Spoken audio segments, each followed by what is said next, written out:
예수는 누구인가? 라는 제목으로 오늘 하나님 말씀 전하겠습니다. 여러분, 지난 2000년의 서양 역사에서 가장 논쟁적인 주제 하나를 꼽으라면 예수는 과연 누구인가? 라고 하는 주제일 거예요. 예수는 누구인가? 그는 신인가? 사람인가? 여러분, 오늘날에도 어떤 이들은 그가 하나님이라고 믿습니다. 그 어떤 이들이 누구죠? 우리들이죠. 예수님이 하나님이심을 믿기 때문에 우리는 오늘 이 자리에서 하나님을 예배하는 것이고 예수님을 경배하는 것입니다. 그러나 다른 한편에서는 예수님을 그저 성인 중에 한 사람으로 여깁니다. 어느 비교 종교학자가 쓴 글에 예수는 누구인가라고 하는 질문에 성불하신 예수님이라고 답하는 부분이 있어서 제가 좀 읽어보게요. 부처님은 29세에 출가하셔서 5, 6년을 참선을 비롯한 수행 후 35세 경보리수 안에서 성불하셨다. 부처님의 본 이름은 고타마 혹은 시다르타였다. 부처나 그 산스크리트 본래말 붓다란 깨치시니 혹은 성불하신 분이라는 뜻의 칭호이다. 성불이란 말은 물론 깨침을 이룸이란 뜻이다.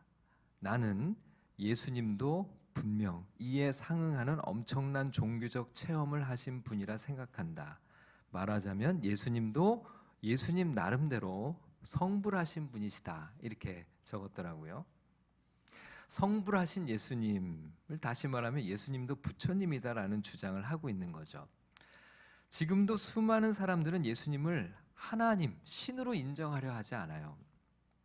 그냥 우리와 같은 인간이지만 특별한 영적 경험을 했고 돌을 깨치신 분 정도로 이야기합니다.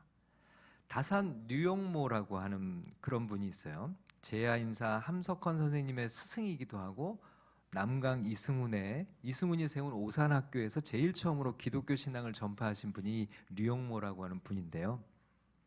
이분이 말하기를 내가 16살 때부터 예수교를 믿기 시작하여 23살 때까지는 십자가에 못 박혀 흘린 보혈로서 속죄받는다는 십자가 신앙이었다. 이렇게 얘기를 해요. 그런데 60이 되었을 때 말이 이렇게 됩니다. 예수, 석가도 혈육으로는 우리와 똑같다.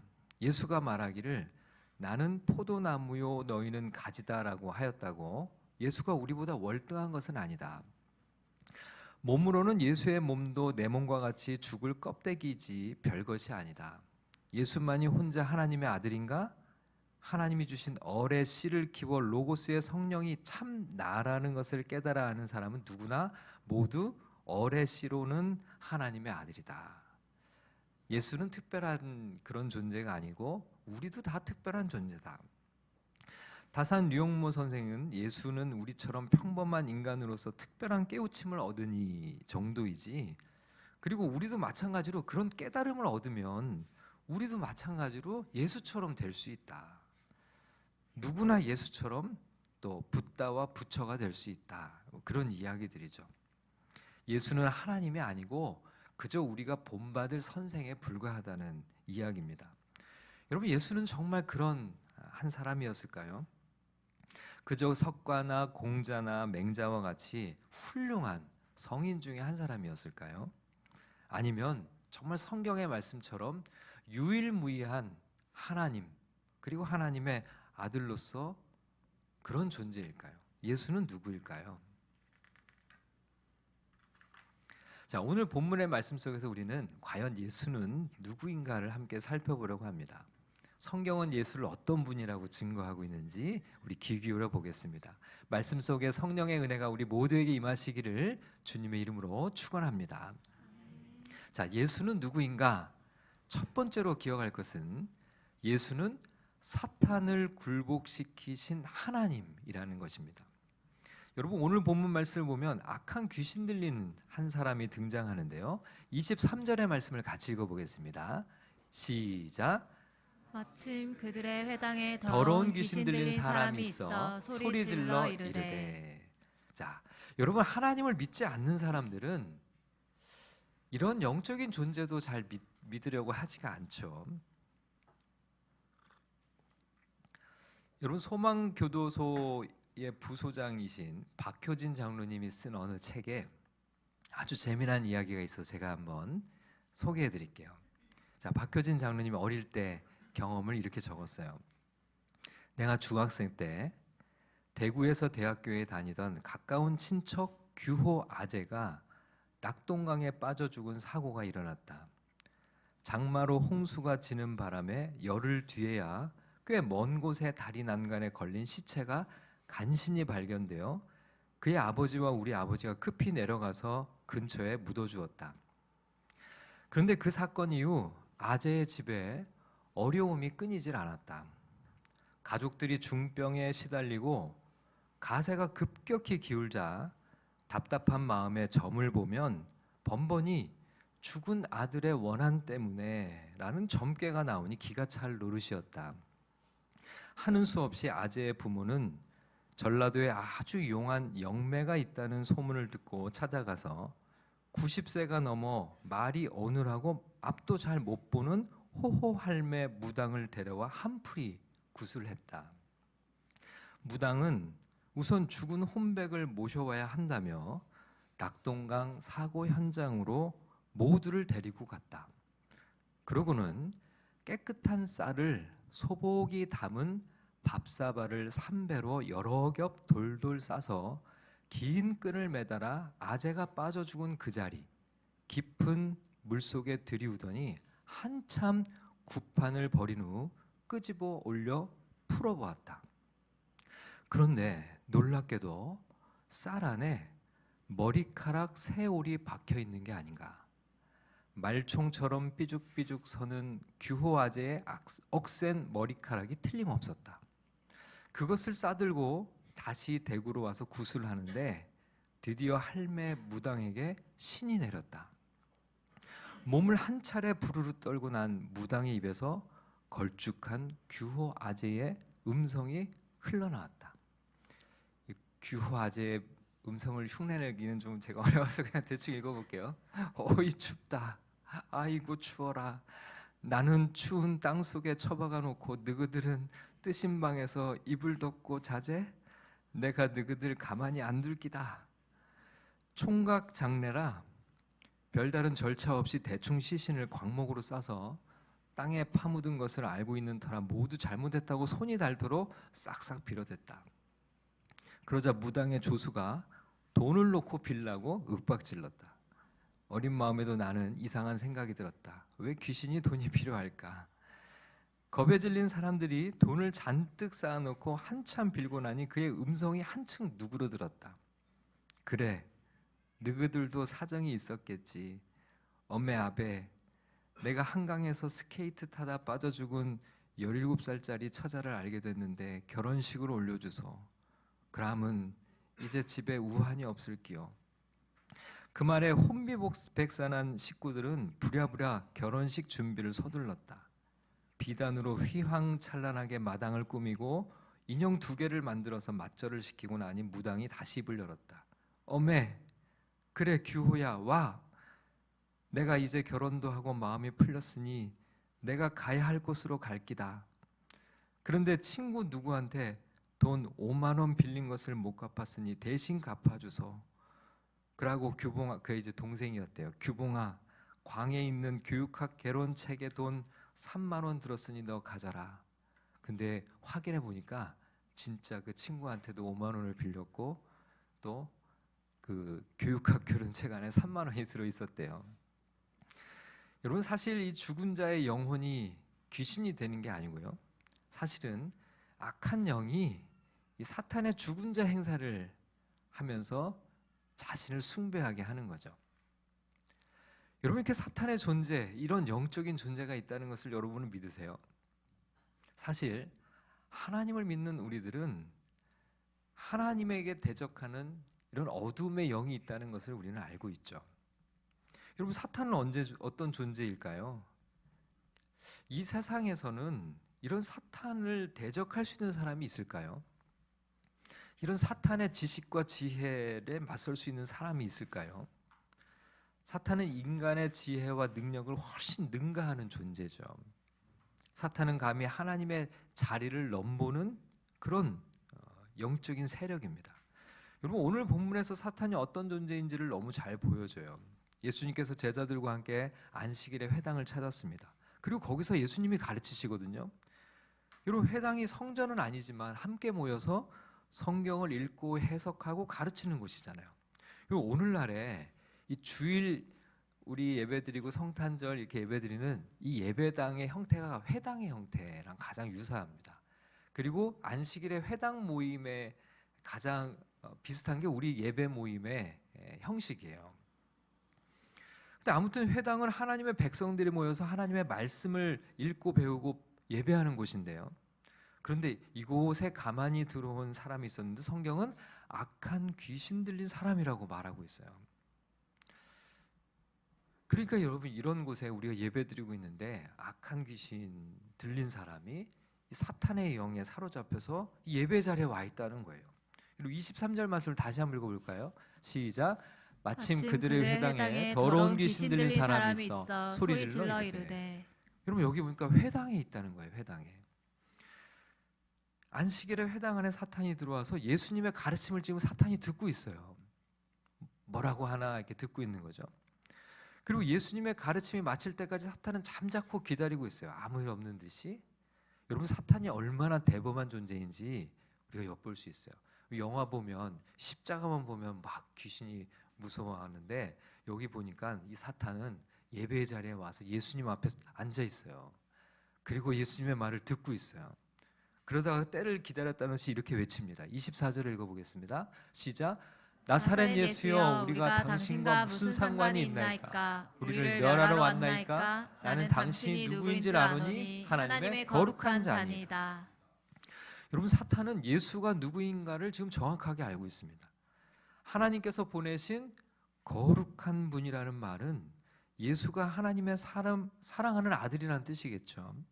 그걸 지금 누가 알고 있는 거예요? 사탄이 알고 있어요. 그리고 예수님이 이 땅에 오신 목적과 선포하신 복음을 사탄이 정확하게 알고 있어요. 예수님은 하나님의 나라가 가까이 왔다 이렇게 말씀을 선포하셨는데요. 여러분 이 땅에 임한 하나님의 나라는 사탄의 권세를 멸하실 거라는 것을 사탄이 잘 알고 있는 거죠. 오히려 우리는 사탄을 통해서 지금 예수님이 어떤 분이신지를 알게 돼요. 그런데 이런 영적인 세력을 굴복시킬 수 있는 권위를 누가 가지셨는가? 여러분 25절에서 27절까지를 함께 읽어보겠습니다. 시작. 예수께서 꾸짖어 이르시되 잠잠하고 그 사람에게서 나오라 하시니 더러운 귀신이 그 사람에게 경련을 일으키고 큰 소리를 지르며 나오는지라. 더 놀라 서로 물어 이르되 이는 어찌 미냐? 권위 있는 새 교훈이로다. 더러운 귀신들에게 명한즉 순종하는도다 하더라. 여러분 예수님께서 이 귀신에게 꾸짖으시니까 즉시로 귀신이 떠나갔습니다. 귀신이 고분고분 말을 듣는 그런 존재는 아니죠. 어떻게 해서든지 버텨보려고 하지만 예수의 권위 앞에서는 그 권세 앞에서 귀신은 더 이상 저항하지 못해요. 귀신은 떠나가면서도 끝까지 못된 짓을 하면서 나가는데요. 귀신 들린 사람에게 경련을 일으켜 놓고서는 큰 소리를 지르며 떠나가죠. 여러분 지금도 예수가 누구인지 뜨거운 논쟁이지만 사탄은 예수가 누구인지 논쟁하지 않아요. 잘 알고 있습니다. 자, 34절을 읽어보겠습니다. 시작. 예수께서 각종 병이 든 많은 사람을 고치시며 많은 귀신을 내쫓으시되 귀신이 자기를 알므로 그 말하는 것을 허락하지 아니하시니라. 사탄을 굴복시킬 수 있는 분은 오직 하나님 한 분밖에 없어요. 이 세상 어느 누가 사탄에게 명령하여 굴복시킬 수 있는 권위가 있겠습니까? 지금도 그 권위는 오직 예수님에게 있습니다. 그럼 제가 이전에 사역하던 제가 부목사로 사역하던 예전에 교회에 목사님의 간증이 생각이 나요. 목사님이 부임하시고 얼마 안 됐을 때 장로님께서 급하게 연락을 주셨습니다. 장로님의 여동생이 갑자기 귀신에 들려서 가족들이 감당이 안 되는 상황이 됐어요. 목사님께서 그 장로님의 여동생 집에 방문을 하셨는데 장로님과 가족들이 다 모여 있었어요. 그렇지만 뭘 어떻게 해야 될지를 몰라서 발만 동동 굴리고 있는 상황이었습니다. 그 여동생분은 귀신에 억눌린 채 몹시 괴로워하고 있었는데요. 목사님이 그 자리에서 성경책을 꺼내셨어요. 그리고 요한복음의 말씀을 그냥 읽기만 하셨대요. 요한복음의 말씀을 읽기만 하셨는데 정말 잠시 후 거짓말같이 귀신이 떠나가셨다는 그런 간증이셨어요. 여러분, 오늘도 사탄이 가장 두려워하는 존재는 단 한 분, 예수 그리스도입니다. 예수님의 말씀을 소리내어 읽기만 해도 사탄은 두려워 떨죠. 사탄의 권세를 멸하고 심판할 수 있는 권위, 권세가 바로 우리 주 예수 그리스도 한 분에게 있기 때문에 그렇습니다. 여러분, 예수님이 누구이죠? 예수님은 사탄의 권세를 굴복시키시고 우리에게 하나님의 나라를 선물로 주시는 우리의 구원자십니다. 우리도 예수 그리스도를 의지할 때 사탄을, 어둠의 영을 대적하며 싸울 수 있어요. 영적 전쟁에서 승리할 수 있습니다. 예수가 사탄을 굴복시키신 하나님이라는 분명한 믿음을 따라 살아가는 우리 모두가 될 수 있기를 주님의 이름으로 축원합니다. 예수님은 누구신가? 두 번째로 기억할 것은 예수님은 죽음을 굴복시키신 하나님이라는 것입니다. 여러분, 우리 인간에게 넘을 수 없는 벽이 있다면 그건 바로 죽음이죠. 아무리 노력하고 애쓰고 힘쓴다고 해도 이것을 피할 수 있는 사람은 이 세상에 아무도 없습니다. 우리는 여러 가지 원인으로 죽음에 이릅니다. 어떤 사람은 병이 들어 죽기도 하고요. 어떤 사람은 사고로 죽기도 합니다. 그렇지 않으면 늙어서 모두 죽게 되죠. 근데 여러분, 사실은 병이 들어서 죽는 게 아니에요. 사고가 나고 다쳐서 죽는 것도 아니고 늙어서 죽는 것도 아니에요. 이미 우리는 죽음이 우리 안에 들어와 있어요. 죽음이 들어와 있기 때문에 죽음 때문에 병이 드는 것이고 다치고 그리고 또 늙는 거예요. 그러면 죽음이 우리 안에 들어온 이유가 뭘까요? 성경은 그것이 바로 하나님을 떠난 인간의 죄라고 말씀하고 있습니다. 인간이 애초에 하나님의 계획대로 하나님 안에 머물며 살았다면 우리는 죽음이라는 것을 겪지 않아도 됐어요. 영원히 하나님의 생명을 공급받으며 병들지 않고 아프지 않고 늙지 않고 영생을 누릴 수 있었던 것이죠. 하나님은 우리를 창조하신 창조주이시지만 무한한 생명의 근원이십니다. 하나님 안에 있으면 그 생명을 공급받으며 살아가기에 우리는 유한한 존재지만 무한하신 하나님께 뿌리 내리며 영원한 삶을 사는 것입니다. 그러나 아담과 하와가 사탄의 미혹에 넘어가죠. 그리고 하나님의 말씀을 어기고 그만 죄를 범하고 맙니다. 하나님을 하나님으로 인정하지 않고 하나님께 뿌리 내리지 않고 스스로의 힘으로 살아가기를 원했어요. 그리고 하나님을 떠나게 됐습니다. 그것이 바로 인간의 죄죠. 그리고 그 결과는 참담했습니다. 하나님으로부터 공급받던 생명이 끊어지고 이제는 우리 안에 유한한 생명을 소진하며 살아가고 있는 거예요. 그리고 그 생명이 꺼지는 순간 우리는 영원한 죽음 안에 들어가게 되는 것이죠. 대지에 뿌리를 내리고 양분과 수분을 대지로부터 공급받으며 살던 나무가 뿌리 뽑힌 채 지금 자기 안에 있는 수분과 영양분을 잠시 잠깐 누리며 시들어가고 있는 것이 바로 우리 인간의 모습인 것입니다.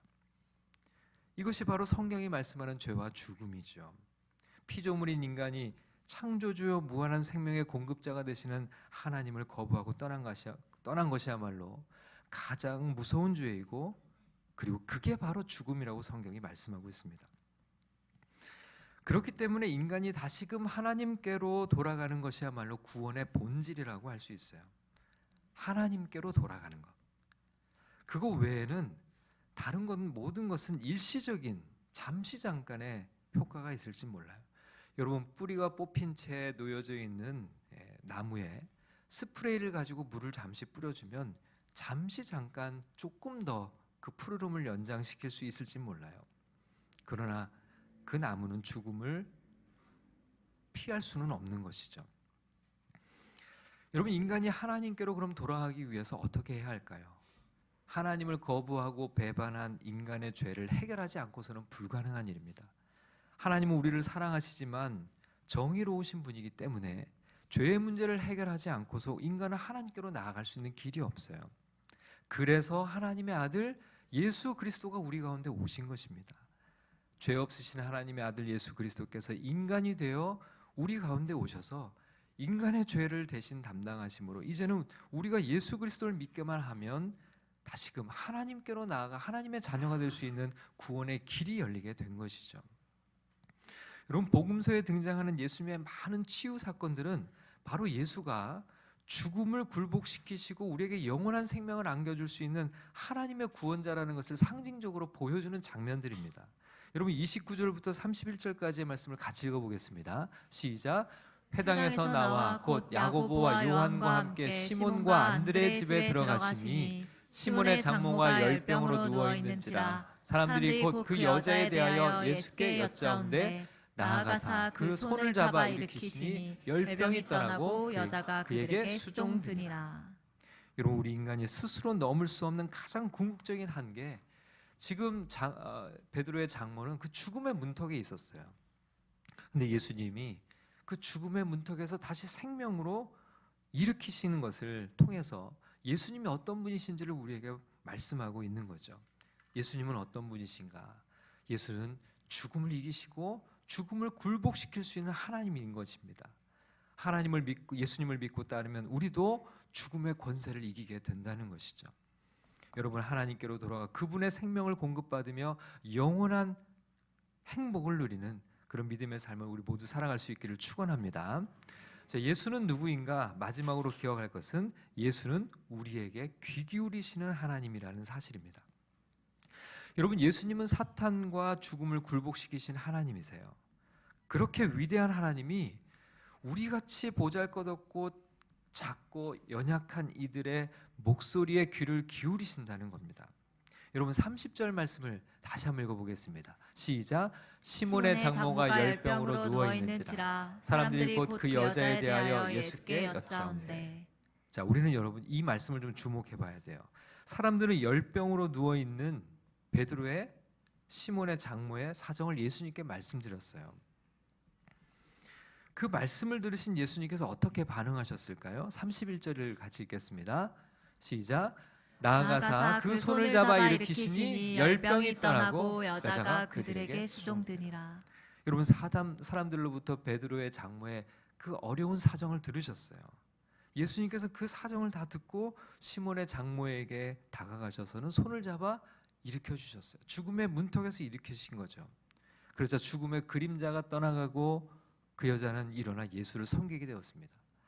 여러분, 앞서도 얘기를 드렸지만 예수님은 사탄을 굴복시킨 하나님이시고 죽음을 굴복시키신 하나님이셨어요.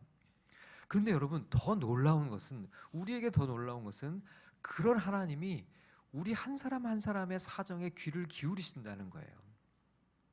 그리고 우리를 위해 그분의 그 놀라운 권세를 사용하신다는 겁니다. 여러분, 우리에게는 많은 사정들을 우리는 안고 살아가죠.